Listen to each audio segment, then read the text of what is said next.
Bobby sir, ഞാൻ ഇത്ര നേരം നോക്കിയിരുന്നത് ഈ 33-50 ഒരു തുള്ളി പോലും പരാമർശിച്ചില്ല കൊടിത്തോട്ട സാറ്. അല്ലല്ല, ഏ, വീരു പറയാനുള്ളത് പറഞ്ഞു കഴിഞ്ഞല്ലോ. വീരു വീരു പോയി ഇല്ലല്ല, നിസ്കരിക്കുകയോ എനിക്ക് മറ്റു എനിക്ക് അതിനെ കാര്യങ്ങളൊക്കെ. ബന്ധപ്പെട്ട് പറഞ്ഞുകൊണ്ട് എനിക്ക് പോവാൻ സമയമായി അതുകൊണ്ടാ. ഇല്ല ഇല്ല ഇല്ല ഇല്ല ഇല്ല ഞാൻ ഈ ഇല്ല. ഇത്രയും യുവർ ഇദ്ദേഹം ടൈം ഇസ് പറഞ്ഞ ഓവർ. മുഴുവൻ ഇല്ല കാര്യങ്ങളെയും ഇല്ല പല ഇല്ല വീരു, ഇല്ല ഊർജത്തോടു വീരു, കൂടി ഇല്ല എതിർക്കുകയാണ്. വീരു. നിക്ക് എന്താന്ന് നിക്ക് വെച്ച് നിക്ക് നിക്ക് കഴിഞ്ഞാല് നിങ്ങള് ഇതിന് നിങ്ങൾ കൃഷി നിങ്ങൾ ഭവന് പറഞ്ഞു, അത് നിക്ക് ഒരു ഇതെന്ന് മിനിറ്റ്, പറഞ്ഞു, ഒന്ന് മ്യൂട്ട് ഇതൊക്കെ ചെയ്തേ, ചോദിക്കും ചെയ്യാൻ ഒന്ന് മ്യൂട്ട് ആളില്ലാന്ന് ചെയ്തേ. പറഞ്ഞു. ഇതിനൊക്കെ ബ്രദർ ഒന്ന് ആളുണ്ട്, ബ്രദർ ഇതിനൊക്കെ ബ്രദർ ഒന്ന് എതിരുണ്ട്, മ്യൂട്ട് ചെയ്തേ. ഇതിനൊക്കെ വാക്കുകളുണ്ട്, ഇതിനൊക്കെ ബ്രദർ ഒന്ന് മ്യൂട്ട് എതിരാളികളുണ്ട്. ചെയ്തേ. ബ്രദർ ഇത് ഒന്ന് നോക്ക്. മ്യൂട്ട് ചെയ്തേ. ഒന്ന് പക്ഷെ മ്യൂട്ട് എനിക്ക് ചെയ്തേ. ടൈം ഇല്ലാണ്ടായി പോയി. ഞാൻ ഇന്ന് പള്ളിയിൽ പോകേണ്ട നിങ്ങളൊന്ന് സമയം മ്യൂട്ട് ചെയ്യൂ 5 സഹോദര. മിനിറ്റ് കൂടി ഞാൻ നിങ്ങളൊന്ന് മ്യൂട്ട് ചെയ്യൂ. നോക്കിയിരുന്നതാണ്. ഇതിലൊരു വാക്ക് പോലും നിങ്ങളൊന്ന് അദ്ദേഹം മ്യൂട്ട് ചെയ്യൂ. പരാമർശിച്ചില്ല. എനിക്ക് താങ്കളോട് മാത്രമേ പറയാനുള്ളൂ. ഞാൻ മ്യൂട്ട് ചെയ്യാണ്, ഞാൻ നിർത്തി പോവാണ്. ഓക്കെ, നമുക്ക് താങ്ക് യു, വേണമെങ്കിൽ താങ്ക് ഇനിയും യു, വേണമെങ്കിൽ ഇരുന്ന് താങ്ക് യു. സംസാരിക്കാം. നിങ്ങൾ സമയമുള്ളപ്പോ പിന്നെ വരൂ. സമയമുള്ള പിന്നെ വരൂ. ഈ കൺക്ലൂഷൻ പറഞ്ഞു കഴിഞ്ഞാൽ അതിന്റെ മേൽ കയറി ഒരു കൺക്ലൂഷൻ പറയുന്ന അത്ര ഒരു ശരിയായ അല്ലെ പിന്നെ നിങ്ങൾക്ക് സംസാരിക്കാനുള്ള സമയം ഉണ്ടായിരുന്നു. നിങ്ങൾ തന്നെയാണ് പറഞ്ഞത് നിങ്ങൾക്ക് അതിനുള്ള ടൈം ഇല്ല എന്നുള്ളത്. അപ്പൊ പിന്നെ ഞാനത് അതിനിടയ്ക്ക് 5 പിന്നെ മിനിറ്റ് അങ്ങനെ സംസാരിച്ചു കാര്യത്തിന് കഴിഞ്ഞിട്ട് പിന്നെ ആവശ്യമില്ലല്ലോ. അവർ സംസാരിച്ചിട്ട് ബാക്കിയല്ല നമ്മൾ സംസാരിക്കണം എന്ന് പറഞ്ഞത്. എന്തോ നിങ്ങൾ പോവാന്നാണല്ലോ പറഞ്ഞേ. നിങ്ങൾക്ക് സമയമില്ല, നിങ്ങൾ പോവാണെന്നാണ് എന്നോട് പറഞ്ഞത്. അതനുസരിച്ച് ഞാൻ നിങ്ങൾ ഒരു ഫൈനൽ ക്ലോസ് ചെയ്യാൻ, നിങ്ങളുടെ വാദം പൂർത്തീകരിക്കാൻ നിങ്ങൾക്ക് സമയം തന്നു. എന്നിട്ട് അതിനുശേഷമാണ് ഞാൻ ഫൈനൽ പറഞ്ഞത് കൺക്ലൂഷന് എന്തല്ല വേണ്ടി അതിൽ പറഞ്ഞത്? പാസ്റ്റിലേക്ക് വേറെ പോയത്. കാര്യങ്ങളെ അതിപ്പോ കാടടിച്ചല്ല നിങ്ങൾ പറയുന്ന പോലെ തന്നെ നിങ്ങൾ നിങ്ങൾ നിങ്ങൾ 33-50 ഉദ്ദേശിക്കുന്നത് തന്നെ സംസാരിച്ചത് സംസാരിച്ചത്. എതിർ സംവാദകം പറയണം നിർബന്ധം പിടിക്കുന്നത് എങ്ങനെയാ? അങ്ങനെയാണെങ്കിൽ ഞങ്ങൾ ചോദിക്കുന്ന എല്ലാ കാര്യങ്ങൾക്കും നിങ്ങൾ കൃത്യമായിട്ട് മറുപടി തരണമല്ലോ. അങ്ങനെ നിങ്ങൾ തരികയല്ലോ. അതുകൊണ്ട് അത് വിട്. വീരു സമയമുള്ളപ്പോൾ വരൂ, നമുക്ക് പിന്നെ സംസാരിക്കാം. ടൈം താങ്ക് യു, നിശ്ചയിച്ചാൽ ഞാൻ പറയാം. താങ്ക് യു പാസ്റ്ററെ. അല്ല, ഞാൻ ഒരു കാര്യം കൂടെ, 33-50 പരാമർശിക്കാൻ ഇവിടെ പേടിയും മടിയൊന്നുമില്ല. ഞങ്ങളുടെ രണ്ട് കാര്യമാണോ? ഞങ്ങൾക്ക് അതിനകത്ത് എന്താ കാര്യം? ഞങ്ങൾ പറഞ്ഞപ്പോഴല്ലേ നിങ്ങൾ അങ്ങോട്ട് വന്നേ? ഞാനല്ലേ ഇപ്പൊ ആ റെഫറൻസ് പറഞ്ഞത്. ആ റെഫറൻസ് കൃത്യം പറയാൻ ഞങ്ങൾക്ക് മടി എന്തോ? ഞങ്ങൾ അതിട്ടല്ലേ ഈ മഹോന്നതന്റെ താനീനിറം എക്സ്പോസ് ചെയ്യുന്ന വചനമല്ലേ അത്? മഹോന്നതൻ ഇത്രയും കാണിച്ചു വെച്ച വീരകൃത്യങ്ങൾ. സാധാരണ ലോകത്തിലേക്ക് വന്ന മഹാരഥന്മാരൊക്കെ സമൂഹത്തിന് നന്മ ഒത്തിരി ചെയ്തിട്ടുണ്ട്, നല്ല ചിന്തകൾ കോൺട്രിബ്യൂട്ട് ചെയ്തിട്ടുണ്ട്. ഉദാഹരണം, ഗൗതമ ബുദ്ധൻ, സിദ്ധാർത്ഥൻ നമ്മൾ അറിയപ്പെടുന്ന ഗൗതമ ബുദ്ധൻ, അഹിംസാ സിദ്ധാന്തം കൊണ്ട്, ഒന്നിനെയും നശിപ്പിക്കരുന്ന ആശയം കൊണ്ട് അദ്ദേഹം മഹാത്മജിയെ വരെ സ്വാധീനിച്ചു. അഹിംസ പോലെയുള്ള ആ വലിയ സമരമുറകൾക്ക് ഗാന്ധിജിക്ക് പോലും പ്രേരകമായി തീർന്ന വലിയ ചിന്താപദ്ധതിയുടെ ഉടമ. ഇനി ധീരതയുടെയും ത്യാഗത്തിന്റെയും സമർപ്പണത്തിന്റെയും ഒക്കെ പ്രതിരൂപമായിരുന്നു സൗരാഷ്ട്രർ. ഇങ്ങനെ മാന്യരായ എത്ര മനുഷ്യര് നമ്മുടെ സമൂഹത്തിലുണ്ട്. അവർ കൃതികൾ കൊണ്ട്, ആശയങ്ങൾ കൊണ്ട്, ചിന്തകൾ കൊണ്ട് സമൂഹത്തെ മാറ്റിമറിച്ചു. Socrates, Plato, Aristotle. റിപ്പബ്ലിക് എന്ന് പറയുന്ന ഒരു കൃതിയിലൂടെ അരിസ്റ്റോട്ടിൽ എന്താണ് ചെയ്തത്? നമ്മൾ ഇന്ന് കാണുന്ന നിലയിലെ ജനാധിപത്യ വ്യവസ്ഥയുടെ പ്രാക്തന രൂപങ്ങൾ എഴുതിയുണ്ടാക്കി മനുഷ്യന്റെ മുമ്പിൽ അത് സമർപ്പിച്ചു. വൈദ്യശാസ്ത്ര രംഗം, അവിടേക്ക് അദ്ദേഹം കൊടുത്ത ചിന്തകൾ വളരെ വലുതാണ്. അവിടെയാണ് മുഹമ്മദ് വട്ടപൂജ്യമായിട്ട് നിൽക്കുന്ന ഒരു തെളിവ്. എന്താണ് മുഹമ്മദ് ലോകത്തിന് കൊടുത്തത്? ചോരച്ചൊരിച്ചില്, കണ്ണീര്, അധർമ്മം പ്രവർത്തിക്കാനുള്ള ലൈസൻസ്. അല്ല, എന്താ കൊടുത്തേ? അതിന്റെ തെളിവാണ് താങ്കൾ പറഞ്ഞ 33-50 എന്ന് പറയുന്ന ഈ വചനം. അവിടെ ഒരു സർവശക്തൻ എന്ന് പറയുന്ന ആള് എന്ന് നിങ്ങൾ പറയുന്ന അല്ല. ഞങ്ങൾക്ക് അങ്ങനെ തോന്നിയിട്ടില്ല. ഞങ്ങൾക്ക് തോന്നുന്നത് അല്ല എന്ന് പറയുന്നത് മുഹമ്മദിന്റെ ഒരു റൂം ബോയ് മാത്രമാണ്. മുഹമ്മദിന് ആവശ്യപ്പെടുമ്പോഴൊക്കെ ഓരോന്ന് കൊടുക്കാൻ നിൽക്കുന്ന ഒരാൾ, അതും അദ്ദേഹത്തിന് സ്ത്രീകളെ വേണ്ടി വരുമ്പോൾ അങ്ങനെ അത്തരം കാര്യങ്ങൾ എത്തിച്ചു കൊടുക്കുന്ന ഒരാൾ, അതിന് അനുവാദം കൊടുക്കുന്ന ഒരാൾ, അതിന്റെ മറവിൽ നിന്നുകൊണ്ട് പ്രവർത്തിക്കുന്ന ഒരാൾ. അപ്പോ അങ്ങനെയുള്ള മരുമകളെ വരെ വിവാഹം കഴിക്കത്തക്ക വിധം ആയത്തിറക്കാൻ ഇങ്ങനെ കാത്തു നിൽക്കുന്ന ഒരാൾ, ഇത്ര ഒരു ദൈവം അതപ്പതിക്കോ? ഈ 33 അധ്യായം മാത്രം മതി മുഹമ്മദും അദ്ദേഹം സേവിച്ച ദൈവത്തിന്റെയും ധാർമ്മിക നിലവാരം പരിശോധിക്കാൻ. ഇതിൽ പരം ഒരു അധ്യായം ഇല്ല, ഖുറാനിലൊരു അധ്യായം ഇല്ല. ഇതാണ് അതിന്റെ അധർമ്മത്തിന്റെ ഏറ്റവും ഗംഭീരമായ ഭാഗം. ഇനി ഇത് മറ്റൊന്നുകൂടെ പറഞ്ഞ് ഞാൻ അനുബന്ധം ചേർത്ത് ഇങ്ങനെ നിർത്താം. ബീരു പറയുന്നത് ഇങ്ങനെയാണ്, അത് ഒരു കുഴപ്പമില്ല, കാരണം അവർ കല്യാണം കഴിഞ്ഞ സ്ഥിതിക്ക് അതാകാം, ഒരു കുഴപ്പമില്ല. ഒറ്റവാക്കിൽ അദ്ദേഹം പറയുന്നത് കേട്ടാൽ എല്ലാവർക്കും തോന്നി ശരിയാണല്ലോ, വിവാഹം കഴിഞ്ഞ സ്ഥിതിക്ക് അവർക്ക് അങ്ങനെ ആകാം എന്ന് പറയുന്നു. അത് തീർക്കുന്നു. നമുക്ക് അവർ കല്യാണം കഴിഞ്ഞല്ലോ, പിന്നെന്താ, അവർക്ക് സെക്സ് ആകാം. ഇവിടെ ഉള്ള അധപ്പതനം എന്താണെന്ന് അറിയണ്ടേ? ഇത് എല്ലാം അഴിഞ്ഞാടാൻ വേണ്ടി ഒരു പുരുഷന് തോന്നുന്ന തോന്നലുകൾക്ക് ലൈസൻസ് നൽകുന്ന അല്ല. ഇവിടെയാണ് ഞങ്ങൾ ഉയർത്തിപ്പിടിക്കുന്ന ബൈബിളിന്റെ വ്യത്യസ്തത. ബൈബിളിൽ ഇതുപോലെ മനുഷ്യർക്കിടയിൽ അഴിഞ്ഞാട്ടം നടത്തിയ പുരുഷന്മാരുണ്ട്, അഴിഞ്ഞാടിയ കുറെ മനുഷ്യരുണ്ട്, തെറ്റായ വിധത്തിൽ ജീവിച്ച മനുഷ്യരുണ്ട്. ആ മനുഷ്യരുടെ തിന്മകളെ കംപ്ലീറ്റ് കണ്ടിട്ട് അതിനെ ചെറുക്കുകയും അത് പാടില്ല എന്ന് നിഷ്കർഷിക്കുകയും അതിശക്തമായ നിലപാടുകളിലൂടെ അത്തരം പ്രവണതകളെ ചോദ്യം ചെയ്യുകയും ചെയ്ത ഒരു പ്രത്യയശാസ്ത്ര വിശുദ്ധിയാണ് ബൈബിളിലുള്ളത്. അല്ലെങ്കിൽ നിങ്ങൾക്ക് ചൂണ്ടിക്കാണിക്കാം. എവിടെയെങ്കിലും ഇങ്ങനെ തിന്മ ചെയ്യുന്ന മനുഷ്യരുടെ തിന്മകൾക്ക് ദൈവം കൂട്ടുന്നിട്ടില്ല. ചിലരോടൊക്കെ വിട്ടുവീഴ്ചയും ക്ഷമയും നൽകിയിട്ടുണ്ട്. അത് ദൈവത്തിന്റെ സഹജഭാവമാണ്. അത് ക്ഷമ, ഓക്കെ, ക്ഷമ സത്യമാണ്. പക്ഷെ എവിടെയെങ്കിലും ഇത്തരം തിന്മകൾക്ക് അപ്രൂവൽ നൽകുന്ന ഒരു ദൈവീകത നിങ്ങൾക്ക് ബൈബിളിൽ കാണിക്കാൻ സാധിക്കില്ല. തിന്മ തിന്മയായി അത് എന്നും കാണുന്നു, നന്മ നന്മയായി അതിനെ എന്നും സപ്പോർട്ട് ചെയ്യുന്നു. അപ്പോ സ്ട്രൈറ്റ്. അപ്പൊ ഇവിടെ മുഹമ്മദും അദ്ദേഹത്തിന്റെ അള്ളാഹുവും സമൂഹത്തിൽ കൊടുക്കുന്ന സന്ദേശം എന്താണ്? സത്യവിശ്വാസികൾക്ക് ജീവിക്കാൻ ഒരു വഴി, മുഹമ്മദിന് ജീവിക്കാൻ മറ്റൊരു വഴി. എന്നാൽ നേരെ തിരിച്ചായിരുന്നെങ്കിൽ കുഴപ്പമില്ല. മാതൃക കാണിക്കേണ്ട ഒരു പുരുഷൻ ഞാനിത് തിരഞ്ഞെടുക്കുന്നില്ല, ഇനി നിങ്ങൾക്ക് 3, 4, 5 വിവാഹം നിങ്ങളുടെ സാഹചര്യം അനുസരിച്ച് പറ്റുന്നില്ല എങ്കിൽ യുദ്ധത്തിൽ പിടിക്കപ്പെട്ടവരൊക്കെ സഹാബികളെ നിങ്ങൾക്കാകാം സുഹൃത്തുക്കളെ, പക്ഷെ ഞാൻ എന്റെ വിശുദ്ധി സൂക്ഷിക്കുകയാണ്, ഞാൻ എന്റെ മാതൃകയും മാന്യതയും സൂക്ഷിക്കുകയാണ്. ഇത് പറയുന്ന ആളായിരുന്നു മുഹമ്മദെങ്കിൽ ഈ 33-50 ഒരു പ്രശ്നമില്ല. നേരെ മറിച്ച് നിങ്ങളാരും ഇത് ചെയ്യണ്ട, ഞാൻ ഇങ്ങനെയുള്ള തോന്നിവാസങ്ങളെ ചെയ്തുകൊണ്ടിരിക്കാം എന്ന് പറയുന്ന വിധത്തിലേക്ക്, അല്ലെങ്കിൽ എന്റെ പ്രവാചകൻ ഇതൊക്കെ ചെയ്തുകൊണ്ടിരിക്കും, എന്നിട്ട് നിനക്ക് ഒരു വിഷമം ഉണ്ടായിരിക്കാനാണ് എന്ന് 33-37 പറയുക. അപ്പൊ എനിക്കത് ഞാൻ പരാമർശിക്കാതെ ഓടിയതൊന്നുമല്ല, എനിക്കത് മനസ്സിലായി. താങ്കൾക്ക് മനസ്സിലായ അതേ കാര്യമാണ് എനിക്ക് മനസ്സിലായത്. പിന്നെ താങ്കൾക്ക് അത് മോശമായോ മ്ലേച്ഛമായോ തോന്നുന്നില്ല, എനിക്കത് മോശവും മ്ലേച്ഛവുമായി തോന്നി. കാരണം നമ്മൾ 2 കൃതികൾ പഠിച്ചു എന്നുള്ളതാണ് അതിലെ ഒരു വിഷയം. രണ്ടാമത്, ഇനി ഞാൻ ഇതൊന്നും പഠിച്ചില്ല എന്ന് കൂട്ടുക, ഞാൻ ബൈബിളോ മറ്റു ചിന്തകളോ ഒന്നും പഠിക്കാത്ത ഒരു നിരീശ്വരനോ അല്ലെങ്കിൽ ഹിന്ദു ഒക്കെ ആണെന്ന് കൂട്ടുക, അങ്ങനെയുള്ള ഒരാൾക്കും തോന്നും ഈ ചിന്ത അത് തെറ്റാണല്ലോ എന്ന്. ഇനി സാധാരണ മുസൽമാനും തോന്നും. ഇപ്പൊ അതിലെ ഒത്തിരി കുട്ടികൾക്ക് ഇത് തോന്നുന്നുണ്ട്, ഒത്തിരി ചെറുപ്പക്കാർക്ക്. ഞാനിപ്പോ ഒരു വാഹനത്തിൽ യാത്രയാണ്, എന്റെ കൂടെ ഒരു സുഹൃത്തുണ്ട്, എന്നെ ഇപ്പൊ ഒരു മുസ്ലിം യുവാവ് വിളിച്ചിട്ടിരിക്കുകയാണ് ഇതേ കാര്യത്തിന് ഡിബേറ്റ് കണ്ടിട്ട്. അദ്ദേഹം കൃത്യമായിട്ട് നമ്മുടെ ഡിബേറ്റുകളിൽ അക്ബർ സാഹിബിന് അയച്ചു കൊടുത്തിട്ട് ഇതിന് മറുപടി പറയാൻ പറയാണ്. മറുപടി ഇല്ലാതെ അക്ബർ പറയുന്നതിന് അക്ബറിലൂടെ നമ്മൾ പേരെടുക്കും, അതുകൊണ്ട് കുഴപ്പമില്ല. അപ്പൊ അദ്ദേഹം പറഞ്ഞു വേണ്ട, അവർക്ക് പേര് പറയണ്ട, അനിൽ കൊടുത്തോട്ടോന്നോ അനിൽകുമാർ എന്നോ ഒന്നും പറയണ്ട, നിങ്ങൾ ഈ വിഷയത്തിനൊരു മറുപടി കൊടുക്കുക. അദ്ദേഹം അവർ ഉയർത്തുന്ന വാക്കുകൾക്കൊരു മറുപടി. അദ്ദേഹം മുമ്പോട്ട് വെച്ചത് 10 ഗുണങ്ങളാണ്. ഒരു മറുപടി പറയൂ. ഒന്നും പറയാതെ മിണ്ടാതിരുന്നപ്പോ പറയുക, നീ കാര്യം ചെയ്യും, ഞങ്ങൾക്ക് അവരോട് പറയാൻ കുറെ മറുപടി തരൂ. ഇതും ഇല്ലാതെ വന്നപ്പോൾ അദ്ദേഹം എന്താ ഇസ്ലാം വിട്ടു. അദ്ദേഹം ക്രൈസ്തവനൊന്നും ആയില്ല, ഞങ്ങൾ അങ്ങനെ ഇൻവൈറ്റ് ചെയ്തുമില്ല, പക്ഷെ അദ്ദേഹം ഇസ്ലാം വിട്ടു. എന്തിന്റെ കാര്യം? ഒരു മുസൽമാന്റെയും ഒരു ഹിന്ദുവിന്റെയും ഒരു ക്രിസ്ത്യാനിയുടെയും ഒരു സാധാരണ മനുഷ്യന്റെ ഉള്ളിൽ എഴുതി വെച്ചിരിക്കുന്ന ഒരു ബോധമുണ്ട്, ഒരു ധാർമ്മിക ബോധമുണ്ട്. ആ ധാർമ്മിക ബോധത്തിന്റെ മാനദണ്ഡം ഇദ്ദേഹം തന്നെ പറഞ്ഞല്ലോ, ഒരു കല്യാണമാണ് നല്ലത്, പിന്നെ അതിലും അപ്പുറത്തേക്ക് വേണേ അയക്കൂ. ആ ഒരു കല്യാണമാണ് നല്ലതെന്ന് വീരുവിന് തോന്നാനും അദ്ദേഹം അത് മാത്രം ചെയ്യാനും ആളുകളെ പ്രോത്സാഹിപ്പിക്കേണ്ടി വരുന്ന എന്തുണ്ടാ? മുഹമ്മദിന്റെ മാതൃക കൊള്ളൂല എന്ന് പരോക്ഷമായി പറയാണ് അദ്ദേഹം. അവിടെയാണ് 33-50 പ്രശ്നമായി വരുന്നത്. ഞങ്ങൾക്കല്ല അപകടം, താങ്കൾക്കും താങ്കളുടെ വിശ്വാസത്തിനുമാണ് അത് അപകടം. കാരണം അവിടെയെങ്ങും മാതൃക എന്ന് മാത്രമല്ല, ആധുനികമായ ലോകം ഒരു കാലത്തെയും മനുഷ്യൻ, ആധുനികം മാത്രമല്ല ഒരു കാലത്തെയും മനുഷ്യൻ സപ്പോർട്ട് ചെയ്യാത്ത മൃഗീയമായ മ്ലേച്ഛമായ പ്രവൃത്തികളാണ് 33-50 അൽ അഹ്സാബ് എന്ന് പറയുന്ന അധ്യായത്തിലൂടെ, ആ സൂറയിലൂടെ 50-ാം ആയത്തിലൂടെ നമ്മൾ കേൾക്കുന്നത്. Thank you. കെ സനീത് ഒന്ന് മൈക്ക് എടുക്കാം ആ, ബ്രദർ. ഓക്കെ.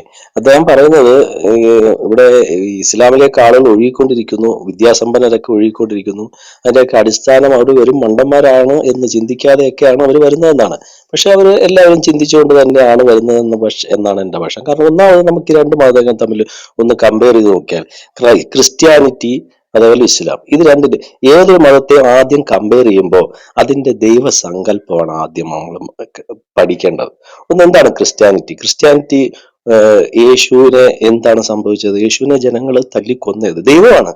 ദൈവത്തിനെ തല്ലിക്കൊന്നപ്പോ കൊല്ലുക എന്ന് മാത്രമല്ല, കൊന്നതിന്റെ ഫലമായിട്ട് ആ ജനങ്ങൾക്ക് എന്താണ്, അതൊരു വലിയ തിന്മയായിട്ട് ആ ജനങ്ങൾക്ക് എന്താ ഹലോ ലഭിച്ചത്? ഹലോ ഹലോ ഇവിടെ പാവങ്ങൾ ഇവിടെ പുറത്തു രാഹുൽ കിടന്ന് കൊണ്ടുവന്നതാണ്. ഹലോ ഹലോ അതിന്റെ പേരിൽ രാഹുൽ ഇവിടെ നിത്യ ശബ്ദിക്കാതെ ഞങ്ങൾ നിത്യജീവൻ ഞങ്ങൾ എന്ന് ഞങ്ങൾ പറയും. കേട്ടു സഹോദര. ഹലോ ഒരു മിനിറ്റ്. നിങ്ങളുടെ ഈ സംസാരം ഇങ്ങനെ കണ്ടിന്യൂ ചെയ്ത് പോകുന്നതിനോട് ഞങ്ങൾക്ക് താല്പര്യമില്ല. യേശുക്രിസ്തുവിനെ ഓക്കെ, ആരും തല്ലിക്കൊന്നു എന്ന് ഒരിടത്ത് എഴുതി വെച്ചിട്ട് ഇല്ലാത്ത കാര്യങ്ങൾ താങ്കൾ വിളിച്ചു പറയരുത്. മനസ്സിലായോ? പിന്നെ അങ്ങനെ കുരിശ് പറഞ്ഞാൽ തറച്ചായിരുന്നു. എഴുതി വെച്ചിരിക്കുന്ന പല കാര്യങ്ങളും ഞങ്ങൾക്ക് വിളിച്ചു പറയേണ്ടി വരും. പിന്നെ അത് കേട്ട് അല്ല, കുണ്ടതപ്പെട്ടിട്ട് അത് കാര്യമില്ല.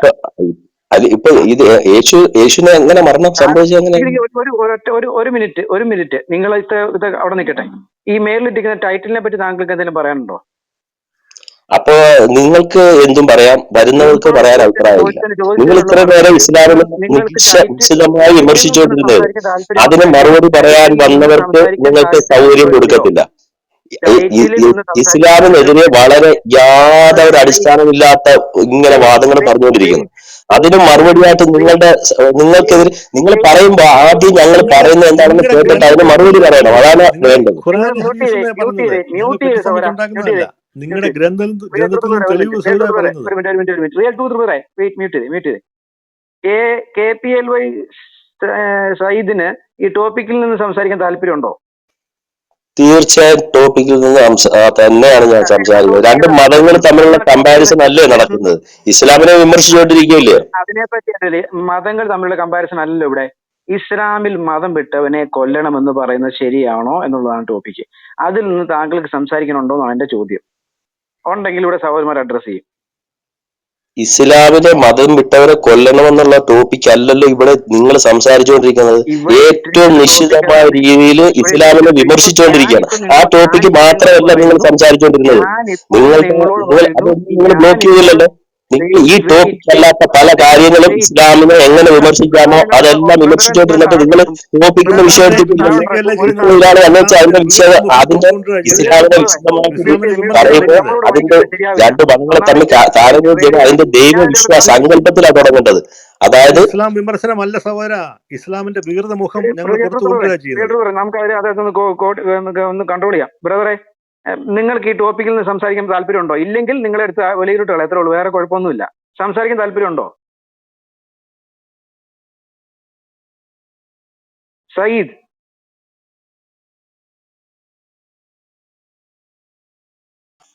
കേൾക്കുന്നില്ലേ? ടോപ്പിക്കിന് അപ്പുറത്തേക്ക് നിങ്ങൾ സംസാരിക്കരുത്. നിങ്ങൾ എന്തിനാ വേറെ ഇസ്ലാമിക ഈ വിഷയം ഒരു സെക്കൻഡ് ബ്രദറെ, നിങ്ങള് കമന്റിൽ എഴുതിയിട്ട കാര്യങ്ങളെ കുറിച്ച് എന്തെങ്കിലും ഡൗട്ട് ഉണ്ടെങ്കിൽ സയ്യിദ് ബ്രദറെ, നിങ്ങൾ കമന്റിൽ എഴുതിയിട്ടതിനെ കുറിച്ചുള്ള എന്തെങ്കിലും കാര്യങ്ങളാണ് നിങ്ങൾ ചോദിക്കുന്നത്. നിങ്ങൾ ഈ ബൈബിൾ എഴുതാത്ത കാര്യങ്ങൾ എന്തിനാണ് ഇവിടെ ഒന്ന് പറയുന്നത്? ബൈബിളിൽ എഴുതിയ കാര്യം ഇപ്പൊ ഇവിടെ കൊടുത്തോട് സാറായാലും ഇവിടെ സംസാരിച്ച ആരായാലും നിങ്ങളുടെ പുസ്തകത്തിൽ എഴുതി വെച്ചിരിക്കുന്നല്ലേ വായിച്ചത്? അല്ല നിങ്ങളെ നിങ്ങളുടെ വിശ്വാസം തന്നെ ഞാനും പറഞ്ഞത്. യേശു കൊല ചെയ്യപ്പെട്ടതല്ലെന്നാണോ നിങ്ങളുടെ വാദം? അത് നിങ്ങളുടെ വിശ്വാസം അല്ലേ? ക്രൂശിലേറ്റിയതല്ലേ?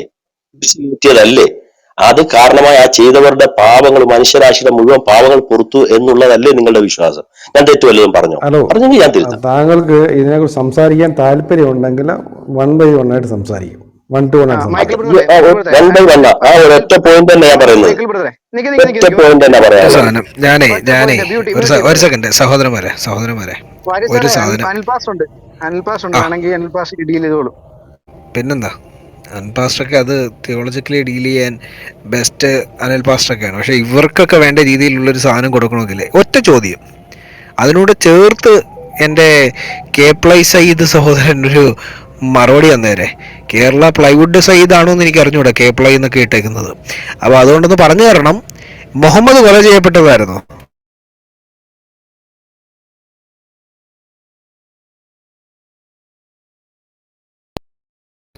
ഗ്യാസ് അത് ചോദിച്ചപ്പോഴത്തേന് ഗ്യാസ് പോയോ? മുഹമ്മദ് കൊല ചെയ്യപ്പെട്ടതായിരുന്നോ? മുഹമ്മദ് കൊല അല്ല എന്നുള്ളതാണ് ഞങ്ങളുടെ വിശ്വാസം. ഇനിയിപ്പോ നിങ്ങളുടെ വാദത്തിന് വേണ്ടി കൊല വാദത്തിന് കുറുന്തോട്ടിക്ക് വേണ്ടിയിട്ടൊന്നും ചെയ്യണ്ട, ഉള്ളത് പറഞ്ഞാൽ മതി. ഉള്ളത് പറഞ്ഞ കൊല ചെയ്യപ്പെട്ടതല്ല. എന്നിട്ട് മുഹമ്മദ് ചാകാൻ വേണ്ടിയിട്ട് ബുഖാരി വായിക്കുമ്പം ആയിഷ നിവേദനം ഉണ്ടല്ലോ, മുഹമ്മദ് മരിക്കുവാൻ കിടന്നതായ മുഹമ്മദിന്റെ ആ വിഷാദ രോഗത്തിങ്കിൽ മുഹമ്മദ് ആയിഷയോട് ഇങ്ങനെ പറഞ്ഞു, ഓ ആയിഷ, അന്ന് ഖൈബറിൽ വെച്ച് കഴിച്ച വിഷത്തിന്റെ വേദന ഞാൻ ഇപ്പോഴും എന്റെ ശരീരത്തിൽ അനുഭവിക്കുന്നു. എന്റെ ജീവനാടി അതുകൊണ്ട് മുറിഞ്ഞു പോകുന്നതായി എനിക്ക് തോന്നുന്നു എന്റെ ആയിഷ എന്ന് പറഞ്ഞല്ലേ മുഹമ്മദ് ആയിഷയുടെ മാറിടത്തിലേക്ക് മുഖമമർത്തിയത്. സമ്മതിച്ചു. എങ്കില് ആ കൊല ചെയ്യപ്പെട്ടതിന്റെ പേരിൽ അതൊരു നന്മയായിട്ട് ഇസ്ലാം പ്രഖ്യാപിച്ചോ? സകല യഹൂദന്മാരെ ശപിച്ചുകൊണ്ട് ചത്തൊരുവന്റെ ഇത് നന്മയോ?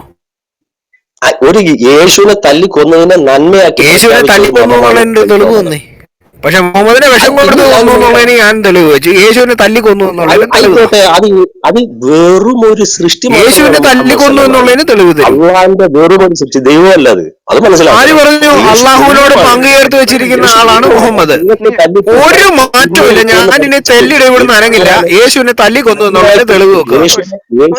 യേശുവിനെ ക്രൂശിലേറ്റ് തല്ലിക്കൊന്നു എന്നുള്ളതിന് തെളിവ് വെക്കുക. അത് നന്മയായിട്ടാണ്. ഒരു ദൈവത്തെ തല്ലിക്കൊന്ന് നന്മയാകണമെങ്കിൽ യേശു നിങ്ങൾ തന്നെ പ്രഖ്യാപിക്കാണ് യേശു പിശാചാണെന്ന്. അല്ലാതെ എന്താ? ഒന്ന് മ്യൂട്ട് ചെയ്തേ. ഇപ്പൊ ചോദിച്ച ചോദ്യത്തിന് ഒരു തെളിവ് ഇങ്ങോട്ട് വെക്കാൻ ആദ്യം പറഞ്ഞു. അത് മതി, എക്സ്പ്ലനേഷൻ ഒന്നും വേണ്ട. തല്ലിക്കൊന്നു എന്നുള്ളതിന് ഒരു തെളിവ് താങ്കൾ വെക്കണം. അതാണ് വാര്യർ ബ്രദറിന്റെ ക്വസ്റ്റ്യൻ. ഉത്തരം പറയും. എങ്ങനാ പിന്നെ യേശു മരിച്ചെന്ന് മാത്രം പറഞ്ഞാൽ മതി. പീഡനങ്ങൾ അതിന്റെ ബോർഡർ ഓഫ് പ്രൂഫിന്റെ ഉത്തരവാദിത്വം താങ്കളുടെ തലയിലാണ്ടിരിക്കുന്നത്. താങ്കളാണ് പറഞ്ഞ യേശുവിനെ തല്ലിക്കൊന്നു, അതിന് ഉത്തരവാദിത്വം താങ്കൾക്കാണ്. താങ്കളുടെ കൊച്ചിന്റെ അപ്പനാവാൻ ഞങ്ങളെ വിളിക്കട്ടെ, ഞങ്ങൾക്ക് അങ്ങനത്തെ സ്വഭാവം ഇല്ല. താങ്കൾ വെച്ച ആരോപണത്തിന് താങ്കളാണ് മറുപടി പറയേണ്ടത്.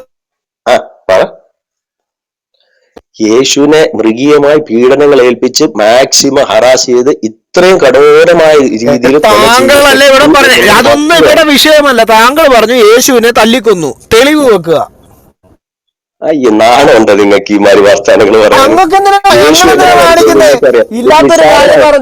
യേശുവിനെ തല്ലിക്കൊന്നു എന്ന് താങ്കൾ ഇവിടെ പറഞ്ഞതിന് തെളിവ് വെക്കാൻ പറഞ്ഞപ്പോ നാണുണ്ടോ? തെളിവ് വെക്കുന്നതിന് ഞങ്ങൾക്ക് ഒരു നാണോ? അടിച്ചു കൊന്നു എന്നാണ് താങ്കൾ ഇവിടെ ഓരോ പ്രാവശ്യം മാറ്റി മാറ്റിയൊന്നും പറയണം. താങ്കൾ പറഞ്ഞു യേശുവിനെ തല്ലിക്കൊന്നു, തെളിവ് വെക്കുന്നുണ്ടോ സഹോദരൻ? അത് ഞാൻ എല്ലാം പിൻവലിച്ച് യേശു എങ്ങനെ മരിച്ചെന്ന് മാത്രം എല്ലാം പിൻവലിക്കണ്ടേ? താങ്കൾ പറഞ്ഞതിന് താങ്കൾ ആദ്യം മറുപടി വെക്ക്. താങ്കൾ പറഞ്ഞതിന് ഞാൻ പറയുന്നത് ശരിയല്ല. താങ്കൾ പിന്നെന്തിനാ കാര്യം പറഞ്ഞേ? താങ്കൾക്ക് ഇവിടെ വന്ന് ചോദിക്കാം എങ്ങനെയായിരുന്നു യേശു ക്രിസ്തു മരിച്ചത്. അങ്ങനെ അല്ലല്ലോ താങ്കൾ ചെയ്തത്. താങ്കൾ ഇവിടെ വന്നിട്ട് പറഞ്ഞു യേശു ക്രിസ്തുവിനെ തല്ലിക്കൊന്നു. ആ തല്ലിക്കൊന്നതിന്റെ തെളിവ് മുന്നോട്ട് വെക്കുക. ഞങ്ങൾ തെളിവ് പറയുകയല്ല വേണ്ടത്. അങ്ങനെയല്ല സഹോദരൻ, അങ്ങനെയാണ്. കാരണം ഞങ്ങൾ ഇസ്ലാമിക പ്രമാണത്തിന്റെ എന്തെങ്കിലും കാര്യം പറയുമ്പോ ഞങ്ങൾ ഇസ്ലാമിക പ്രാമാണികമായിട്ടുള്ള ഏതൊരു ഞങ്ങൾ ഏതെങ്കിലും ഒരു കാര്യം പറഞ്ഞുകൊണ്ടിരിക്കുമ്പോ മുഹമ്മദ് ആത്മഹത്യ ചെയ്യാൻ വേണ്ടിയിട്ട് സിഹർ വാദിച്ച് പല പ്രാവശ്യം കയറിപ്പോയി എന്റെ ചരിത്രം ഇവിടെ സീറകളിൽ കിടപ്പുണ്ടല്ലോ. എന്നെ കൊണ്ട് അതൊന്നും എടുപ്പിക്കരുത്. പിന്നെ സയ്യിദിന്റെ ജന്മം എങ്ങനെയാണെന്നുള്ളത് ഫതഹുൽ മുഈനും കൂടെ എന്നെ കൊണ്ട് എടുപ്പിച്ച് പറയിക്കരുത്. അപ്പൊ അവിടെ അടങ്ങിയിരിക്കും. ഇവിടെ സയ്യിദാണ് മുന്നോട്ടൊരു വാദം വെച്ചത്. സയ്യിദ് വെച്ച വാദം. ഇപ്പൊ ഞങ്ങൾ ഇസ്ലാമികമായിട്ടുള്ള എന്തെങ്കിലും കാര്യം പറയുമ്പോഴത്തേന് തെളിവില്ലേ എന്ന് പറഞ്ഞുകൊണ്ട് കേസ് കൊടുക്കലും ബഹളമാണല്ലോ. പക്ഷെ ഞങ്ങൾ കൃത്യമായിട്ട് തെളിവ് ഹാജരാക്കുകയും ചെയ്യും. അപ്പം ഒരു വാദം നിങ്ങൾ മുന്നോട്ട് വെക്കുമ്പോൾ നിങ്ങളാണ് തെളിവ് വെക്കേണ്ടത്. ബോർഡൻ ഓഫ് പ്രൂഫ് എന്ന് പറയുന്നത് ഇപ്പൊ സയ്യിദിന്റെ തലയിലിരിക്കുകയാണ്. സയ്യിദ് പറഞ്ഞു യേശു ക്രിസ്തുവിനെ തല്ലിക്കൊന്നു. യേശു ക്രിസ്തുവിനെ തല്ലിക്കൊന്നു എന്നുള്ളത് ഞങ്ങളുടെ ഏതെങ്കിലും ഒരു പ്രാമാണിക ഗ്രന്ഥത്തിൽ നിന്ന് താങ്കൾക്ക് കാണിച്ചു തരാം. മൈക്കിട്ട് താങ്കൾക്ക് കൈമാറുകയാണ്. തെളിവല്ലാതെ വേറെ ഒരു അക്ഷരം ഇവിടെ മിണ്ടേണ്ട കാര്യമില്ല. എന്റെ കയ്യിൽ തെളിവില്ല. തെളിവില്ലെങ്കിൽ വെറുതെ എന്തിനാ ഈ ചൊറിഞ്ഞ് വാങ്ങിക്കാൻ നിന്നേ? തെളിവില്ലെങ്കിൽ എന്തിനാ ഇവിടെ വന്നിട്ട് ഇവിടെ തെളിവ് വെച്ച് സംസാരിക്കുന്ന റൂമാണിത്. തെളിവില്ലാത്തവന്മാർക്ക് ഇവിടെ അവസരമില്ല, അതറിയാവോ? തെളിവില്ലാതെ വെറുതെ അങ്ങ് വായ്ത്താരി പറയാൻ വേണ്ടിട്ട് വന്നതാണെന്ന് നിങ്ങളുടെ മതത്തെ പറ്റി മറ്റുള്ളവർക്ക് ഇത് ഞങ്ങളുടെ മതത്തെ പറ്റി പറയുന്ന റൂമല്ല. ഇത് ഞങ്ങൾ ഇസ്ലാമിനെ കുറിച്ച് ഞങ്ങൾ ഇസ്ലാമിനെ പഠിപ്പിക്കുന്ന റൂമാണിത്. ഞങ്ങൾ ഇത് ഇസ്ലാമിനെ പഠിപ്പിക്കുന്ന റൂമാണ്. മതത്തെ പഠിപ്പിക്കുന്ന റൂം ഞങ്ങൾക്ക് വേറെ ഉണ്ട്. ഞങ്ങളുടെ വിശ്വാസം പഠിപ്പിക്കുന്ന റൂം ഞങ്ങൾക്ക് വേറെ ഉണ്ട്. ഇത് ഇസ്ലാമിനെ പഠിപ്പിക്കുന്ന റൂമാണ്. അതറിയത്തില്ലേ? ഇത് ഞങ്ങളെ കാക്കാമാരെ പഠിപ്പിക്കുന്ന റൂമാണ്. എങ്കിൽ മനസ്സിലാക്കിക്കോ, ഇസ്ലാമിന് ദൈവത്തെ തല്ലിക്കൊന്നാൽ പുണ്യം കിട്ടുന്ന ഒരു പ്രവൃത്തിയേ ഇല്ല. അങ്ങനെ പൈശാചികമായ സിദ്ധാന്തം ഇസ്ലാമിലിരിക്കുന്ന ഒരു ഉലകമേറിയ വഞ്ചകൻ.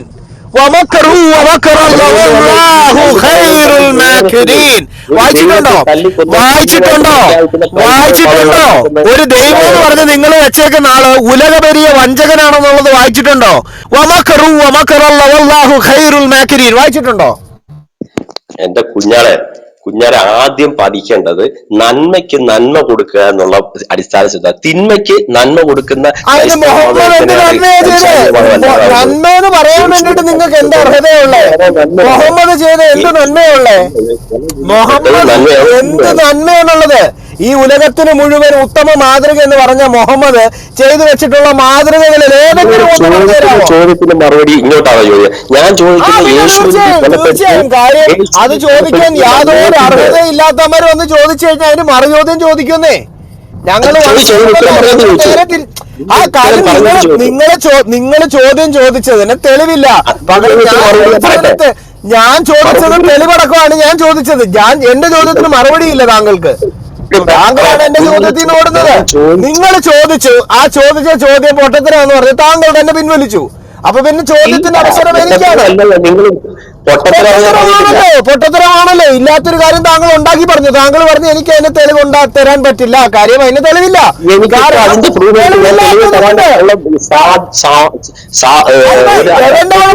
അതെന്റെ കുഴപ്പമാണോ? താങ്കൾക്ക് ഇനി സാഹചര്യം ഉണ്ടെങ്കിലും ഇല്ലെങ്കിലും അങ്ങനെ ഒരു സാഹചര്യം വിശുദ്ധ വേദപുസ്തകമാകുന്ന ബൈബിളിൽ ഇല്ലാത്തിടത്തോളം അതിനിവിടെ പ്രസക്തിയില്ല. ഒന്ന്. രണ്ട്, പക്ഷെ ഞാൻ തെളിവടക്കമാണ് അങ്ങോട്ട് ചോദിച്ചത്. നിങ്ങൾ ഈ അള്ളാഹു അല്ലെങ്കിൽ ദൈവം എന്ന് പറഞ്ഞ് നടക്കുന്നത് ഒരു ദൈവമേ അല്ല, ഉലക വലിയ വഞ്ചകനാണ്. സൂറ 3 ആലി ഇമ്രാന്റെ 54-ാമത്തെ ആയത്ത്, വമക്കറു വമക്കറല്ലാഹ് വല്ലാഹു ഖൈറുൽ മാകിരീൻ. ഇതേക്കുറിച്ച് താങ്കൾക്ക് എന്താണ് പറയാനുള്ളത്? ഈ ഉലക വലിയ അതിന് പരിഭാഷ ഞാൻ ഒരു മുസ്ലിമായ നിങ്ങൾക്ക് ഞാൻ പരിഭാഷ പറഞ്ഞു തരണോ? പിന്നെ ഞാൻ പറയുന്നത് ഒരു മുസ്ലിമിന് ഞാൻ പരിഭാഷ പറഞ്ഞു തരണോ? ബാക്കി ഇയാളെ പറയുന്ന അറബ് ബാക്കിയുള്ളവർക്ക് നിങ്ങൾ ക്രിസ്ത്യാനികൾക്ക് എത്ര പേർക്ക് മനസ്സിലാവും? അങ്ങനെ വിളിക്കുന്ന സഹോദരന്മാർക്ക് എല്ലാവർക്കും മനസ്സിലായിട്ടുണ്ട്. എങ്കില് ഞാന് അല്ല, ഇയാള് ഗ്രീക്ക് ഹീബ്രു എടുത്തോണ്ടല്ലോ ഇങ്ങോട്ട് ചൊറിയാൻ വരുന്നത് ആണോ? അല്ലല്ലോ. അപ്പൊ ഞാന് നിങ്ങളുടെ കിതാബിൽ അറബി മാത്രം അറിയാവുന്ന നിങ്ങളുടെ അള്ളാഹുവിന്, അറബി മാത്രം അറിയാവുന്ന നിങ്ങളുടെ മുഹമ്മദിന് ഞാനിവിടെ പറഞ്ഞ സാധനം അറബിയിൽ തന്നെയാണ്. അറബിയിൽ ഇറക്കപ്പെട്ടു എന്ന് പറയുകയും സകല മനുഷ്യർക്ക് മനസ്സിലാകുന്ന അതിസുതാര്യവും അതിലളിതവുമായിട്ടുള്ള അറബി ഭാഷയിലാകുന്നു നാം ഇത് ഇറക്കി തന്നിട്ടുള്ളത് എന്ന് അള്ളാഹു പറഞ്ഞു എന്ന് മുഹമ്മദിന്റെ സാങ്കല്പിക കഥാപാത്രമായ അള്ളാഹുവെ കുറിച്ച് ഖുർആനിൽ രേഖപ്പെടുത്തി വെച്ചിരിക്കുന്നു. അങ്ങനെയാണെന്നുണ്ടെങ്കിൽ എന്റെ പൊന്നു സഹോദരൻ ഒന്ന് പറഞ്ഞോണ്ടേ, വമക്കറു വമക്കറല്ലാഹു വല്ലാഹു ഖൈറുൽ മാകിരീൻ. ഈ എങ്ങനെ കുറിച്ച്, ഈ വൃത്തികെട്ടതിനെ കുറിച്ച് താങ്കൾക്ക് പറയാനുള്ളത് എന്താണ്? അപ്പൊ നിങ്ങൾക്ക് മറുപടി ഇല്ലല്ലോ.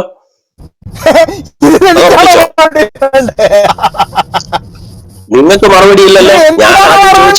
താങ്കളെ ഇതിന് മറുപടി പറയേണ്ടത്. നിങ്ങൾക്ക് മറുപടി ഇല്ലാത്തോണ്ടാണല്ലോ ഇങ്ങോട്ട് ചോദിക്കുക. ആദ്യം മാന്യമാണ് താങ്കൾ ചോദിച്ചതിൽ സത്യമില്ല. താങ്കൾ ചോദിച്ചതിൽ സത്യം ഇല്ലാത്ത കാര്യത്തിന് ഞാൻ എങ്ങനെ മറുപടി പറയും? താങ്കൾ യേശു മരിച്ചിട്ടില്ല അന്നേരം കഥ ഉണ്ടാക്കിയുണ്ട്. നിങ്ങളുടെ ദൈവ സങ്കല്പമാണ് ഞാൻ ചോദിക്കുന്നത്. യേശു മരിച്ചിട്ടില്ലേ? യേശുവിനെ കൊല ചെയ്തതല്ലേ? എനിക്കില്ല. കാരണം പിന്നെ താങ്കളുടെ ഞങ്ങൾക്ക് സങ്കല്പം നിങ്ങൾക്കാണ്. അങ്ങനെ മുഹമ്മദിന്റെ ഒരു സാങ്കല്പിക കഥാപാത്രമാണ് അല്ലാഹു. കാമകേളി സ്ഥലമാണ് നിങ്ങളുടെ ജന്നത്ത്. താങ്കളിൽ വേറെ ഒന്നിലോട്ടും ചാറണ്ട. നിങ്ങൾ നിന്നിട്ട് അതേക്കുറിച്ച് സംസാരിക്കും. ഒക്കെ അവിടെ മാറ്റി വെച്ചാൽ നിങ്ങൾ നിങ്ങളുടെ മതത്തെ പറ്റി പറഞ്ഞു. ഇസ്ലാം എന്ന് പറയുന്നത് വളരെ മോശപ്പെട്ട മതമാണ്. താങ്കൾ ഇസ്ലാമിനെ ട്രോളാമെന്നാണോ? അള്ളാഹുവിന്റെ അറബി ഭാഷയാണോ താങ്കൾ കളിയാക്കിയത്? അല്ലല്ല, താങ്കൾ അള്ളാഹുവിന്റെ ഭാഷ കളിയാക്കാമെന്നാണോ? സയ്യിദ് ഇവിടെ അള്ളാഹുവിന്റെ ഭാഷ കളിയാക്കാൻ വന്നതാണോ? താങ്കൾ പരിശുദ്ധമായിട്ടുള്ള ഏറ്റവും പൂർണ്ണമായിട്ടുള്ള അതിസുതാര്യവും അതിൽ ലളിതവുമായിട്ടുള്ള അറബി ഭാഷ, അതും അള്ളാഹു നേരിട്ട് ഇറക്കി കൊടുത്തു എന്ന് പറയുന്ന ഭാഷയെ കളിയാക്കാൻ വന്നയാ? അയ്യേ, അത് മോശമായി പോയി.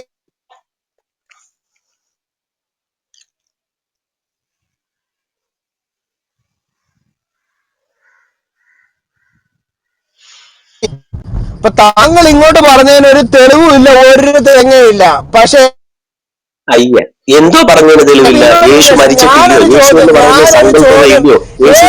യേശു പറയുന്ന ഒരു സങ്കല്പമില്ല. അല്ല, യേശു എന്ന് പറയുന്ന ഒരു സങ്കല്പം ഞങ്ങൾക്കില്ല. യേശു എന്ന് പറയുന്ന ഒരു സങ്കല്പം ഞങ്ങൾക്കില്ല. ഇല്ലയോ?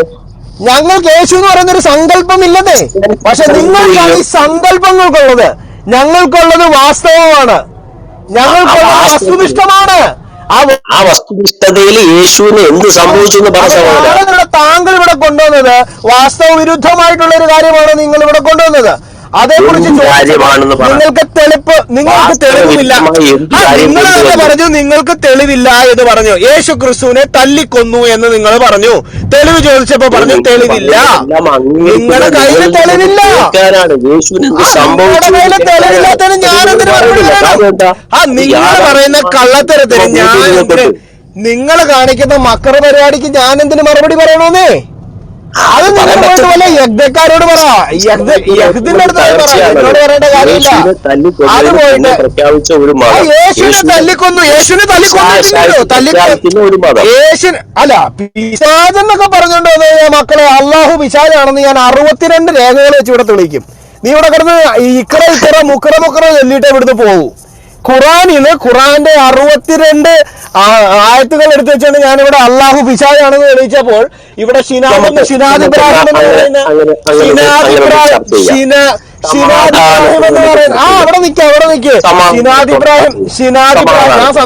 ഞാൻ സംസാരിക്കുമ്പോൾ ഇടയ്ക്ക് കയറരുത്. ഷിനാദ് ഇബ്രാഹിം എന്ന് പറയുന്ന ഇസ്ലാമിക പണ്ഡിതൻ ഇവിടുന്ന് ഇറങ്ങി ഓടിയതാണ് അള്ളാഹു പിശാചാണെന്ന് ഖുറാനിൽ ഞാൻ ഇവിടുന്ന് തെളിയിച്ചപ്പോ മനസ്സിലായി. ഇനി നമുക്ക് സമാധാനത്തോടെ ചർച്ച ചെയ്യാം. ഒരു ചോദ്യം അങ്ങോട്ട്, ഒരു ചോദ്യം ഇങ്ങോട്ട്, വ്യക്തമായ മാനദണ്ഡങ്ങളോടെ പറയാം. എന്റെ ഈ ചോദ്യത്തിന് താങ്കൾക്ക് മറുപടി പറയാൻ പറ്റുമോ? ആദ്യം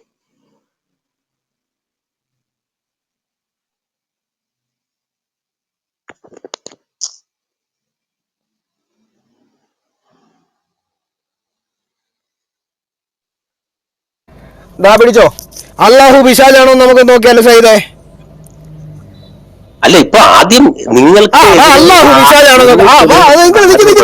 അങ്ങനെ ചർച്ച ചെയ്യാനാണ് ഇപ്പൊ സൈദ് ഇപ്പൊ ഇടയ്ക്ക് കയറുന്നു. ഇപ്പൊ സൈദ് ഇടയ്ക്ക് കയറുന്നുണ്ടോ? ഇനി സൈദ് ഒന്ന് മ്യൂട്ട് ചെയ്തേ.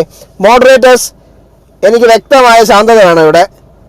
സൈദിനെ ഒന്ന് മ്യൂട്ട് ചെയ്തോ. ഞാൻ ഈ പറയുന്ന തെളിവ് വിളിച്ചിട്ട് ഖണ്ഡിക്കാൻ ആംബിയറുള്ള ദീനും ഈമാനുമുള്ള 5 നേരം നിസ്കരിക്കുന്ന യുസല്ലി ആയിട്ടുള്ള വ്യക്തിയാണ് സയ്യിദ് എങ്കിൽ സയ്യിദ് ഇതിനെ ഖണ്ഡിക്കും.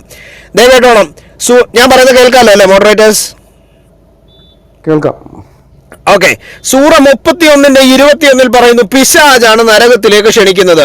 28:41 പറയുന്നു ഫറോനെ മറ്റു നരകത്തിലേക്ക് ക്ഷണിക്കുന്ന നേതാക്കന്മാരാക്കിയത് അള്ളാഹുവാണ്. അപ്പൊ അള്ളാഹു പിശാചാണ് നമ്പർ 1. 2 സൂറ 29:38 6:43 വായിച്ചു കഴിഞ്ഞാൽ ഇങ്ങനെ കാണാം, പിശാച് സത്യനിഷേധികളുടെ പ്രവർത്തനം അവർക്ക് ഭംഗിയായി തോന്നിപ്പിക്കും. അടുത്തത് സൂറ 27:4 വായിച്ചു കഴിഞ്ഞാൽ അള്ളാഹു സത്യനിഷേധികളുടെ പ്രവർത്തനം അവർക്ക് ഭംഗിയായി തോന്നിപ്പിക്കും. മനസ്സിലായേ?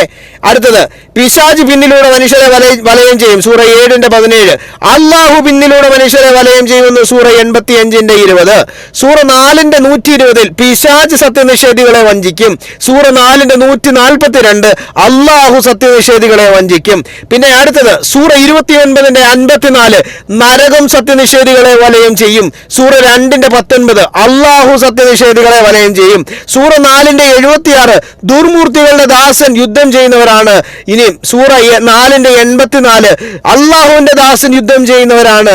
ഇപ്പൊ അള്ളാഹു ദുർമൂർത്തിയാണെന്ന് മനസ്സിലായി.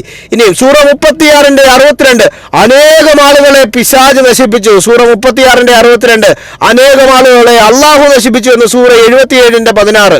പിന്നെ പിശാച് തന്റെ ദാസന്മാർക്ക് വേണ്ടി ശത്രുക്കളെ ഭയപ്പെടുത്തും. സൂറ 3:175 അള്ളാഹു തന്റെ ദാസന്മാർക്ക് വേണ്ടി ശത്രുക്കളെ ഭയപ്പെടുത്തും. സൂറ 3:151 പിശാച് മറവി ഉണ്ടാക്കും. സൂറ 6:68 അള്ളാഹു ഉദ്ദേശിച്ചെങ്കിലെ ഓർമ്മിക്കൂ എന്ന് സൂറ 74:56 പിശാച് കുതന്ത്രം പ്രയോഗിക്കുന്നവനാണ്. സൂറ 4:76 അള്ളാഹു കുതന്ത്രം ഉണ്ടാക്കുന്നവനാണ്. സൂറ 6:127. വാ, ഇത് ഒന്ന് ഖണ്ഡിച്ച് കാണിച്ചു തന്നെ. ഇതിൽ കൂടുതൽ താങ്ങുകയല്ല. ഇത്ര ഞാനിപ്പോ തരാം. ഒന്ന് വെളുപ്പിച്ച് കാണിച്ചു തന്നെ ഇതിനെ. ഇത്രയും ആയത്തുകൾ, അതായത് ഇപ്പൊ ഇവിടെ പറഞ്ഞ 10-30 ആയത്തുകൾ എടുത്ത് വെച്ചിട്ട് അള്ളാഹു പിശാചും കുതന്ത്രവാദിയും അതുപോലെ തന്നെ ദുർമൂർത്തിയാണെന്ന് ഞാനിവിടെ തെളിയിച്ചിട്ടുണ്ട്. ആംബിയറുള്ള 5 നേരം നിസ്കരിക്കുന്ന യുസല്ലിയും അതുപോലെ തന്നെ ദീനും ഈമാനുമുള്ള നെഞ്ചിന്റെ കരളിനെക്കാട്ടിലും ബാപ്പാനെ ഉമ്മാനെക്കാട്ടിലും സ്വന്തം ഭാര്യയെക്കാട്ടിലും സ്നേഹിക്കുന്നത് മുഹമ്മദിനെയാണ്. അള്ളാഹുവിനെക്കാട്ടിലും ഞങ്ങളെ ഭയപ്പെടുന്നില്ലെങ്കിൽ സയ്യിദ് ഇതിനെ ഖണ്ഡിച്ച് കാണിച്ചു തന്നെ. ഹലോ, കേക്കാവോ? കേൾക്കാം.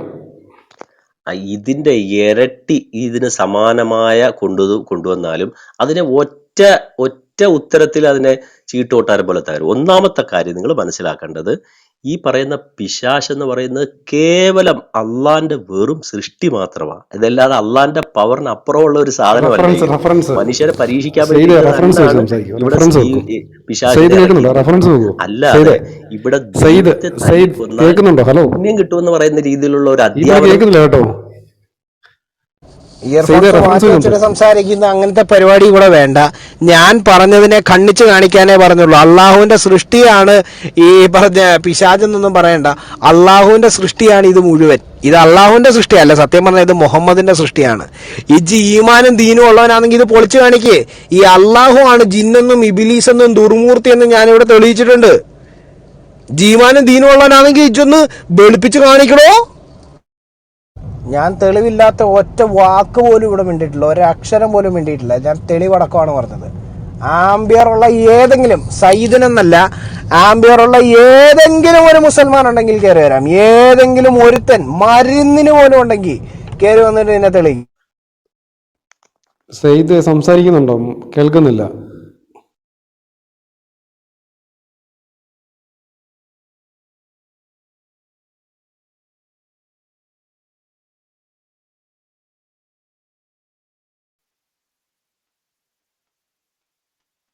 സെയ്ദ് സംസാരിക്കുന്നില്ലെങ്കിൽ ഞാനൊരു ക്വസ്റ്റ്യൻ ചോദിച്ചോട്ടെ? ഒരു സെക്കൻഡ് പുള്ളി സെയ്ദ് കേൾക്കുന്നു. കേൾക്കുന്നു. ഇവിടെ അദ്ദേഹം പറഞ്ഞ റെഫറൻസ് വെച്ച് സംസാരിക്കട്ടോ, റെഫറൻസ് വെച്ച് സംസാരിക്കും.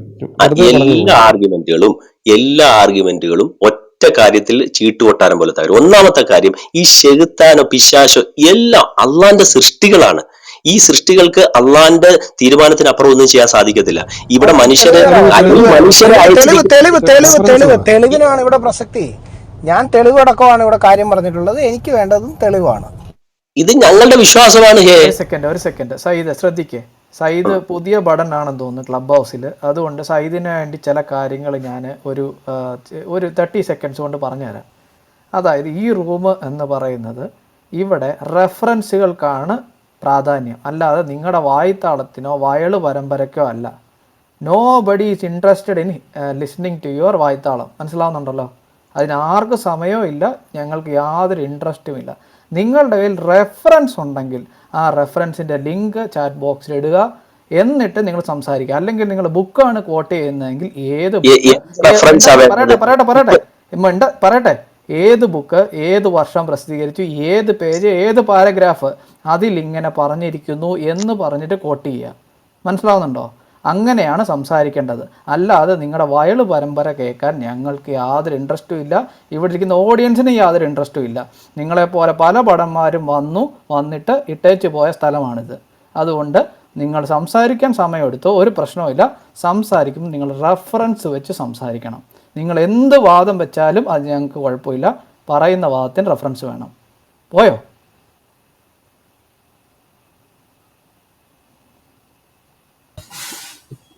ഇറങ്ങിട്ട് കയറാനായിരിക്കും, മുമ്പേ ഒന്ന് പോയതല്ലേ. ഓക്കെ, ഞാനത് പബ്ലിക് ചലഞ്ച് വിടുകയാണ്. രണ്ട് കാര്യം. അതെ വന്നു. അപ്പം മനസ്സിലായിട്ടുണ്ടാവും സയ്യിദിന് എന്താണ് ഇവിടെ പറഞ്ഞതെന്നുള്ളത്. ഞാനിവിടെ 10-32 റെഫറൻസുകൾ കൃത്യമായി നിരത്തിക്കൊണ്ട് അള്ളാഹു പിശാചാണെന്ന് തെളിയിച്ചു. ഇനി സയ്യിദിന് ഈ റെഫറൻസുകളെ ഖണ്ഡിച്ചുകൊണ്ട് സംസാരിക്കാൻ തെളിവടക്കം, ഞാൻ ഒന്നും തെളിവില്ലാതെ അല്ല പറഞ്ഞത്, ഞാൻ എല്ലാം തെളിവടക്കമാണ് പറഞ്ഞത്. ഇപ്പൊ ഞാൻ അതിനകത്തുനിന്ന് ഒറ്റ കാര്യമാണ് പറയുന്നത്. അതിനുള്ള തെളിവാണല്ലോ നിങ്ങൾക്ക് വേണ്ടത്. ഒന്ന്, അള്ളാഹു അല്ലാത്തത് എല്ലാം അള്ളാന്റെ സൃഷ്ടികളാണ്, അത് ഈ പിശാശ് ഉൾപ്പെടെ. അതിന് ഖുർആനികമായ തെളിവാണല്ലോ നിങ്ങൾക്ക് വേണ്ടത്, ആണോ? അതല്ല വേണ്ടത്. ഈ അള്ളാഹു ആണ് പിശാചെന്നാണ് ഞാനിവിടെ തെളിയിച്ചു വെച്ചിരിക്കുന്നത്. ഇതിനാണ് ഖണ്ഡിക്കേണ്ടത്. അതിന് ഖണ്ഡിക്കാനാണ് അതിന് പറയുന്ന ഫസ്റ്റ് സ്റ്റെപ്പിലെ പോയിന്റിനാണ് നിങ്ങൾ അതിന് തെളിവ് വേണമെന്ന് പറയുന്നത്. ഓരോ പോയിന്റ് ബൈ പോയിന്റിന് തെളിവ് വേണമെന്നാണ് നിങ്ങൾ പറയുന്നത്. ഞാനൊരു ഒറ്റ വാക്ക് പറഞ്ഞാൽ അതിന്റെ തെളിവ് എവിടെയെന്നാണ് നിങ്ങൾ ചോദിക്കുന്നത്. അപ്പൊ അതിനെല്ലാം ഞാൻ തെളിവ് കളക്ട് ചെയ്യണമല്ലോ. ഇപ്പൊ ഞാൻ പറഞ്ഞ ഒരൊറ്റ പോയിന്റ് ആണ്, അള്ളാന്റെ സൃഷ്ടിയാണ് ഈ കണ്ടതെല്ലാം തന്നെ. അള്ളാഹു പരീക്ഷണത്തിന് വേണ്ടിയിട്ടാണ് മനുഷ്യനെ അയച്ച, അതിന്റെയും തെളിവാണല്ലോ നിങ്ങൾക്ക് വേണ്ടത്, ആണോ? തെളിവില്ലാതെ സംസാരിക്കാൻ പാടില്ലെന്നാണല്ലോ നിങ്ങൾ പറയുന്നത്. എന്ത് വാദം വെച്ചാലും അതിന് തെളിവ് വേണം. എന്ത് വാദം. പക്ഷെ ഇവിടെ പ്രസക്തമായെന്ന് പറഞ്ഞാൽ, ചേട്ടൻ എങ്ങോട്ടാ പോകുന്നതെന്ന് ചോദിച്ചാൽ തേങ്ങായ്ക്ക് 10 രൂപ എന്നല്ല ആൻസർ പറയേണ്ടത്. ഇവിടെ ഒരു വാദം വെച്ചിട്ടുണ്ട്. ആ വാദം അങ്ങനെയല്ല, അതിനെതിരായിട്ടുള്ള തെളിവുകളാണ് താങ്കൾ ഹാജരാക്കേണ്ടത്. മനസ്സിലായോ? ഒരു ഡിസ്കഷനിൽ അങ്ങനെയല്ലേ സംഭവിക്കുക. ഒരാളൊരു വാദം വെക്കുന്നു മറ്റേ ആൾ വെക്കേണ്ടത് അങ്ങനെയല്ല എന്നുള്ള വാദത്തിന് തെളിവുകൾ അനുസരിച്ചാണ് സംസാരിക്കേണ്ടത്. വളരെ സിമ്പിളാണ്. നിങ്ങൾ ഈ വയള് പരമ്പര കേട്ടോണ്ടായിരിക്കാം നിങ്ങൾക്ക് ഇത് വലിയ പരിചയമില്ലാത്ത, നിങ്ങൾ പുതിയ പഠനമാണെന്ന് ഞാൻ മനസ്സിലാക്കുന്നു. അതുകൊണ്ടാണ് ഞാൻ പറയുന്നത്, ഇവിടുത്തെ രീതി അങ്ങനെയല്ല. നിങ്ങൾ കേട്ട വയള് പരമ്പര പോലെയല്ല. നിങ്ങളുടെ വായ്ത്താളം കേൾക്കാൻ ഞങ്ങൾക്ക് യാതൊരു ഇൻട്രസ്റ്റും ഇല്ല. നിങ്ങൾ എന്ത് വാദം വേണമെങ്കിലും വെച്ചോ ഖണ്ഡിക്കാൻ, പക്ഷെ അതിന് തെളിവ് തരണം. Thank you. ഒന്നാമത്തെ തെളിവെന്ന് പറഞ്ഞാൽ, ഞങ്ങൾ തബാറക്കല്ലദീ ബിയദിഹിൽ മുൽക്കു വഹുവ അലാ കുല്ലി ഷൈഇൻ ഖദീർ, എന്ന് പറഞ്ഞാൽ അതിനകത്ത് തന്നെ മുഴുവൻ മനുഷ്യരെയും പരീക്ഷണത്തിന് വേണ്ടിയിട്ടാണ് ഈ ഭൂമിയിലേക്ക് അയച്ചതെന്ന് വ്യക്തമായിട്ടുണ്ട്. അതോടൊപ്പം തന്നെ മുഴുവൻ സൃഷ്ടികളും അതല്ലല്ലോ പറഞ്ഞത്. ഇല്ല, നിങ്ങള് പറഞ്ഞതല്ലല്ലോ, താങ്കൾ പറഞ്ഞതിനെ അല്ലല്ലോ താങ്കൾ ചോദ്യം ഇല്ല, ഒരു ചോദ്യത്തിന് താങ്കൾ പറഞ്ഞതല്ലല്ലോ തർജിമ ചെയ്തു വെച്ചത്. എന്താണ് താങ്കൾ പറഞ്ഞു വെച്ചതല്ലല്ലോ താങ്കൾ തർജിമ ചെയ്തത്. അല്ലദീ ഖലഖൽ മൗത വൽ ഹയാത ലിയബ്ലുവകും അയ്യുക്കും അഹ്സനു അമല. അതെന്താണ് സാധനം, പറഞ്ഞോളൂ. ഈ ഭൂമിയിൽ മരണവും ജീവിതവും തന്നത് പരീക്ഷണത്തിനാണെന്ന്. അങ്ങനെ അല്ലല്ലോ അത് പറഞ്ഞേക്കുന്നേ. ഒന്ന് പോടേ എടുത്ത്. പിന്നെന്താണ്? ഇതാരെയാ നിങ്ങൾ പറ്റിക്കുന്നേ? മനുഷ്യ സൃഷ്ടിയെ കുറിച്ച് പറഞ്ഞിട്ട് പറയാ ഈ ഭൂമിയില് ഈ പറഞ്ഞ മരണവും ജീവനും തന്നേക്കുന്ന മനുഷ്യനെ പറ്റിക്കാനാണ്. എന്ത് എന്ത് എന്ത് എന്ത് വ്യാജമാണോ താനൊക്കെ എന്ന് പറയാം. മനുഷ്യ, നിങ്ങൾ എന്തായി പറയുന്നത്? മനുഷ്യരെ ഈ ഭൂമിയിലേക്ക് അയച്ചിരിക്കുന്നത് പരീക്ഷണത്തിനാണെന്നാണ് ആശയം. മരണം എന്നുള്ളതാണ് ആദ്യം പറഞ്ഞിരിക്കുന്നത്. കാരണം ഈ ഭൂമി മരിക്കാനുള്ള സ്ഥലമാണ്. മരണം എന്നുള്ളത് താങ്കൾ പറഞ്ഞതിനകത്തുള്ള മരണം എന്ന് പറഞ്ഞ വാക്ക് ഏതാണ്? മൗത്ത്. നിങ്ങൾ മുൽക്കെടുത്ത് ആദ്യം നോക്ക്. നിങ്ങൾ മുൽക്കൊന്നും നോക്കേണ്ട ആവശ്യമില്ല. അനാവശ്യമായ ഇത്തരം കാര്യങ്ങളല്ലല്ലോ വിഷയം. നമ്മളിപ്പോ കറക്റ്റ് പോയിന്റിലേക്ക് എത്തണം, അതാണ് വിഷയം. ഇത് ഈ അനാവശ്യമായി ഇങ്ങനെ പറഞ്ഞ് നിങ്ങൾ പോയിന്റിന്റെ സമയം നീട്ടിക്കൊണ്ടു പോവുക എന്നുള്ളതല്ലാതെ ഹലക്ക് വെച്ചിട്ടല്ലേ തുടങ്ങിയത്?